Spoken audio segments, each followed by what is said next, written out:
Deuxième incertitude dans cette plénière, l'incertitude face au financement. Vous allez entendre deux entrepreneurs de notre territoire, François Goujon de HTMI et Stéphane Bunouf d'Asterios. Écoutez-les et puis nous poursuivons la discussion avec nos quatre intervenants.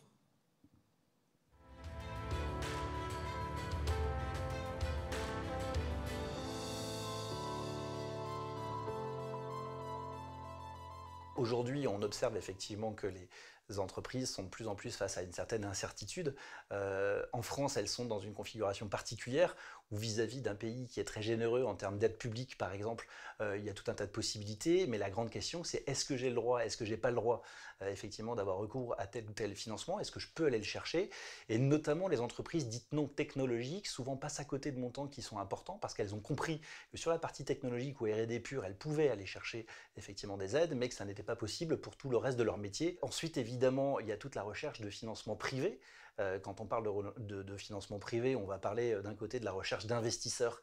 Et en France, on n'a pas une culture qui est très développée sur le sujet, donc c'est compliqué de se dire d'abord est-ce que c'est le bon moment d'y aller? Parce qu'aujourd'hui, ma valorisation, elle est telle que j'ai pas envie non plus de céder à l'intégralité de mon entreprise. Ça, les entreprises françaises regardent ça nettement plus que leurs homologues étrangères. C'est une vraie question de l'entrepreneur.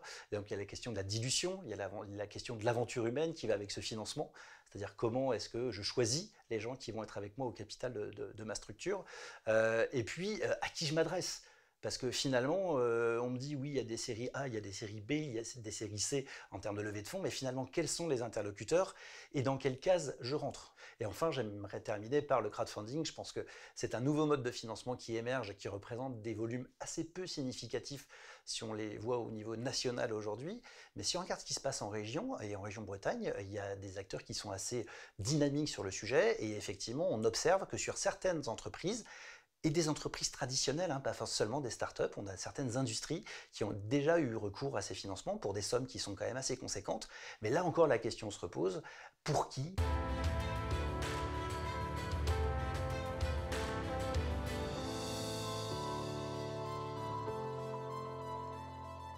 Quand on arrive sur un marché, qu'on est un nouvel acteur, on a une certaine réticence des acteurs liés au financement, qui sont les banques, même si voilà, je ne vais pas faire de généralité. Une des difficultés que nous on a eues, il fallait qu'on soit capable de les projeter dans l'utilisation de notre service, qui était innovant. Et c'est là où on voit la difficulté d'échange, parce que nous on a cette vision de comment le marché va évoluer. Et a priori, ça nous donne raison parce que l'entreprise se développe rapidement. Et en face, on a des banquiers qui sont sur des schémas traditionnels, bien souvent. Et c'est là où, du coup, pour nous, c'est très...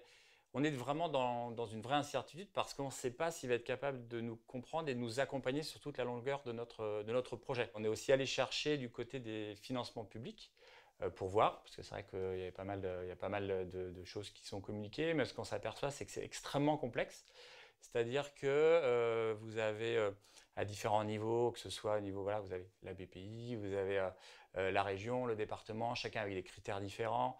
On rentre pas dans les cases. En plus, nous, on est une société de service, même si voilà, on a eu la chance de se développer sans toutes ces aides-là, parce qu'aujourd'hui, on est 20 CDI, voilà, et donc en 3 ans, c'est plutôt bien, mais on aurait pu faire encore mieux. Et donc, en fait, c'est illisible. Nous, on a laissé tomber. C'est qu'à un moment, on s'est concentré sur notre business. Et on s'est dit, plutôt que d'aller chercher des aides, on va plutôt chercher de la croissance. Et pour beaucoup de jeunes créateurs, c'est trop compliqué. C'est trop compliqué et on n'a pas le temps de passer trop de temps là-dessus, quoi. Si j'avais une question aujourd'hui, ce serait la suivante. Voilà, ce serait vous, voilà, qui êtes aux commandes, notamment Monsieur Roux de Bézieux, qui est là, qui est présent. C'est qu'est-ce qu'il peut faire pour accompagner toutes ces entreprises qui sont en croissance, voilà, toutes les startups, et on va dire les réhabiliter au regard de toutes les règles traditionnelles du monde de l'économie actuelle, un peu comme ce qui se fait aux États-Unis, et nous pousser vraiment dans cette logique de création de valeur, de création de l'emploi, et non plus être dans une sorte d'être obligé sans arrêt de devoir refaire ses preuves et d'être du coup sans trop savoir comment est-ce qu'on va pouvoir financer le futur. Vous nous fixerez le thème dans un instant, mais peut-être la réponse à la question. Ouais, je suis obligé de réagir. Enfin, ouais. je vais faire un peu de provocation, mais moi, j'aurais pas pris ce thème-là. Parce que moi, j'ai démarré ma première boîte, j'avais 33 ans. J'ai pas eu 1 gramme d'aide publique, pas 1 gramme de finance extérieure et pas 1 gramme des banques. J'ai fait tout avec mes économies, en m'empruntant, en se démerdant et en tirant sur mes fournisseurs comme un malade. Ce que je veux dire par là, c'est que la réalité, c'est qu'aujourd'hui, monter une boîte, c'est devenu beaucoup plus facile. Et trouver un financement, c'est beaucoup plus facile. J'ai même allé un peu plus loin, je pense qu'il y a trop de financement. Il y a trop d'argent. Quand on a un taux à 1%, il y a pas mal de théories économiques là-dessus, c'est le développement des entreprises zombies. Donc, je suis un peu provocateur en disant ça, Hervé, mais je pense qu'au contraire, on a des certitudes face au financement. Alors, bien sûr, il y aura toujours des gens dans la salle pour dire moi j'avais un bon projet, les banques me l'ont refusé, pas trouvé d'investisseurs. Mais je vais donner un autre chiffre. 2009, moi je crée Isaïe, qui est un fonds d'investissement. On a créé ça avec Pierre Cochou-Morizet. Cette année-là, il s'est levé en capital risque en France 30 millions d'euros. Cette année, 5 milliards d'investis. Donc, il y a presque, à mon avis, presque dans l'autre sens, une bulle. De l'argent, il y en a. Les banques françaises, je dis ça pas parce qu'il y a un banquier à la tribune, même pendant la crise, ce sont les banques qui ont le plus prêté de la zone euro aux particuliers et aux entreprises. C'est ça la réalité. Et le crédit, c'est même d'ailleurs ce que dit la Banque de France, a trop augmenté en 2019, puisque vous avez eu Monsieur Villeroy de Galhau qui vous a reproché d'avoir trop prêté, et qui disait il faut réduire le taux de prêt. Donc bizarrement, je trouve qu'on est dans une période anormale de l'économie où il y a énormément d'argent. Après, je suis d'accord avec, je me souviens plus comment il s'appelle, donner un message au cœur, laissez tomber les aides publiques. C'est un piège. C'est une complexité, des réglementations, des dossiers et de la perte de temps. Un entrepreneur, il doit convaincre un marché, il doit convaincre des investisseurs et il ne doit pas aller aux aides publiques. Et je préférais moins d'aides publiques et moins d'impôts et plus de liberté que le magma, le maquis, enfin vous le dites comme vous voulez, avec tous les étages qui finalement se font une espèce de concurrence absurde pour prêter de l'argent et nous demandent des comptes après. Voilà, bon, c'était un peu mon coup de gueule, donc pardonnez-moi. Intéressant de l'entendre. Yann Le Jolivet, justement, là, on a fixé un peu le cadre de la thématique. En effet, ceux qui connaissent mon activité professionnelle reconnaîtront qu'il n'y a pas de censure puisque le sujet est passé. Et en revanche, c'est très intéressant. Les deux témoignages qu'on a eus de Christophe et de Stéphane, c'est qu'en effet, dans une période, Geoffroy Roux de Bézieux vient de le rappeler, où il n'y a jamais eu autant de liquidités apportées à l'économie. Il y a 28 milliards de plus de crédits d'investissement aux entreprises chaque mois supplémentaire en France. C'est 39 millions par minute. C'est pas moi qui ai le calculé. On a eu les stats hier soir au comité régional des banques.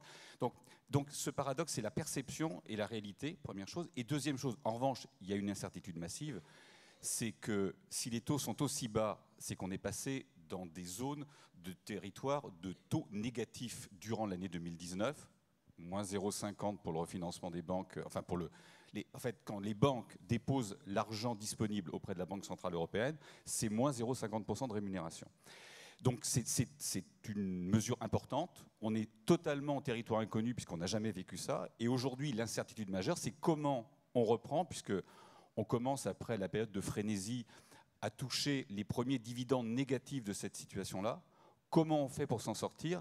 Et ça, pour le coup, c'est une vraie incertitude parce qu'on sait qu'on doit en sortir, on ne sait pas trop comment, et on sait qu'il ne faut pas que ce soit violent, mais graduel. Voilà l'élément sur le financement aujourd'hui. Alors, je ne sais pas si dans les contacts que vous avez ou les échanges à la fois avec le ministre de l'économie et avec les autorités... Je pense que personne, pardon de dire ça, personne ne raisonne comme ça. Parce que les taux bas, juste pour quand même dire les choses, ça veut dire que l'argent ne vaut plus rien. Le temps ne vaut plus rien, pardon. L'avenir ne vaut plus rien. C'est une négation de l'économie. Et le seul pays qui a expérimenté ça, c'est le Japon, dans les années 90. Et ils sont rentrés en stagnation depuis 20 ans. Donc, moi, je suis très inquiet des taux bas.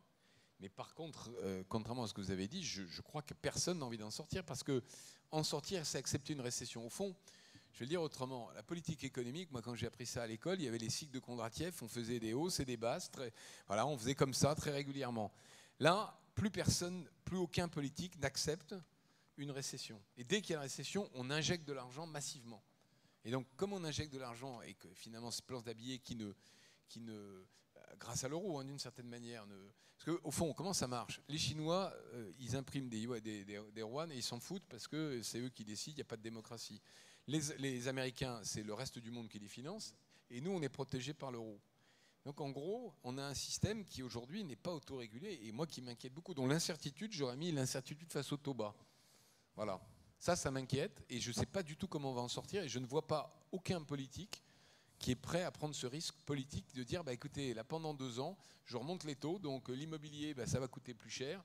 pourrez plus acheter des maisons faites par Hervé Kermarek, merde, à 1%. Non mais c'est vrai, la réalité c'est ça. Et comme vous avez en plus, parce n'oubliez pas un truc, c'est que vous avez une bourse qui monte, alors bon, l'année est exceptionnelle, mais des actifs financiers qui en rapportent 3, 4, 5%. Donc vous pouvez emprunter à 1%, placer en bourse à 5, ou à 10 ou à 15, c'est un truc qui ne peut pas durer. Et qui, pour une partie, est entretenu par le fait que les sociétés rachètent leurs propres actions grâce à des taux bas, et donc il n'y a pas de création de valeur derrière l'appréciation des cours de bourse. Donc on est dans un système qui est quand même, qui peut être flatteur à court terme, mais qui, à moyen et long terme, pose des problèmes importants. Alors je sais que j'ai perdu l'ambition de faire pleurer sur le sort des banques françaises à chaque fois que j'interviens. En revanche, j'ai les mouchoirs en revanche pour ceux qui veulent, en revanche, c'est l'activité de transformation des taux courts, normalement, enfin des emplois courts par rapport à des emplois longs, des ressources courtes par rapport à des emplois longs, le problème est posé. C'est ce qu'il faudra aller vers les taux négatifs de rémunération de l'épargne également. Donc il y a tout un tas de mécanismes aujourd'hui qui peuvent tomber selon que l'on choisisse ou non de sortir de cette situation. Elisabeth Lévy. Là, je vais un peu faire le ravi de la crèche pour le coup. Je ne suis pas du tout une spécialiste, mais il y a quelque chose que je ne comprends pas depuis fort longtemps. C'est une question peut-être très bête. Monsieur le Président, vous nous dites que les entreprises françaises sont financées. Moi, ce n'est pas toujours ce que j'entends. Et je vois que là, par exemple, quand on essaye de pousser un moteur de recherche français et polonais, enfin européen, disons, Quant, on a, le gouvernement nous annonce royalement qu'il va mettre 20 millions sur la table. Google, ça fait 40 milliards d'investissements. Donc on est quand même un peu loin du compte. Alors ma question est simple. Les Français sont, je crois, un des peuples européens qui épargnent le plus. D'accord ? Comment se fait-ce qu'il soit absolument impossible d'envisager des systèmes simples qui permettent de flancher l'épargne française vers les entreprises françaises et vers l'économie française? Alors, je sais qu'il y a des réglementations européennes, mais pas seulement, je pense. Alors, juste un mot sur Quant quand même. Google n'a pas été créé par l'État américain. Non, bien sûr, mais... Google, c'est le produit, vous savez, on oublie ça, hein, mais dans les années 90, il y a des centaines de moteurs de recherche qui se créent en Californie et ailleurs, sur des campus en général. Et Google n'était pas le premier. On peut citer les noms. AltaVista, par exemple, a complètement disparu, était leader loin devant Google. Aucun de ces moteurs de recherche, aucune des startups californiennes n'a été financée par la BPI, par la région Bretagne ou par le département des Côtes d'Armor. Hein, ou par l'État californien. Ça a été financé sur fonds privés de riches Américains qui ont pris des risques avec leur épargne. Et ça répond à votre deuxième question. Et ça, c'est M. Piketty qui l'explique bien. Lisez son livre, hein, il est très très long, il y a 1200 pages, mais il y a une partie intéressante qui est tout à fait juste sur plus on est riche, plus on prend des risques avec son argent.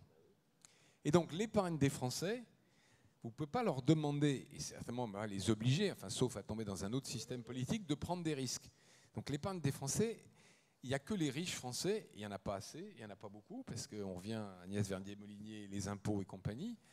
Les riches français sont prêts à prendre des risques. Moi, je vais vous dire, je ne vais pas parler de mon cas personnel, mais j'ai vendu très bien mon entreprise. Qu'est-ce que j'ai fait avec? Alors j'aurais pu m'acheter, je ne sais pas rien, des voitures, des yachts, des trucs et des machins. Ce n'est pas mon truc. J'ai réinvesti dans des entreprises françaises. Mais j'ai pris des risques, parce que j'avais mis suffisamment de côté. Mais quand vous êtes un épargnant français moyen, eh bien vous faites quoi? Vous le mettez sur le livret A, à 0,5%. Le livret A qui finance quoi? La dette française. Donc en fait, le système est très pervers. Là, je fais un peu mon Agnès Verdier-Molinier. Vous payez énormément d'impôts. Oui, oui. Vous payez énormément d'impôts, donc il n'y a pas assez de riches. Donc les gens épargnent, ils ont la trouille, ils mettent ça sur le livret A. Le livret A finance la dette publique qui elle-même finance l'État français qui dépense trop d'argent, qui du coup fait des impôts, etc. etc., etc. La réponse, elle est là. Hein. La vraie réponse, c'est que, et là, ce n'est pas politiquement correct de dire, il faut plus de riches entrepreneurs qui réussissent, qui vendent leur boîte, qui réinvestissent autour d'eux et qui prennent des risques. Vous ne pouvez pas demander aux Français, à l'épargne française, de prendre des risques. En tout cas, l'épargne moyenne française. Ce n'est pas fait pour ça. L'épargne moyenne, elle est faite pour la retraite, quand, pas revenir après, mais quand il y aura des problèmes de retraite, puisque la capitalisation n'existe pas en France. Hervé Kermarek, les applaudissements sur vos propos. Hervé Kermarek, votre territoire fonctionne avec les banques et avec toutes les banques.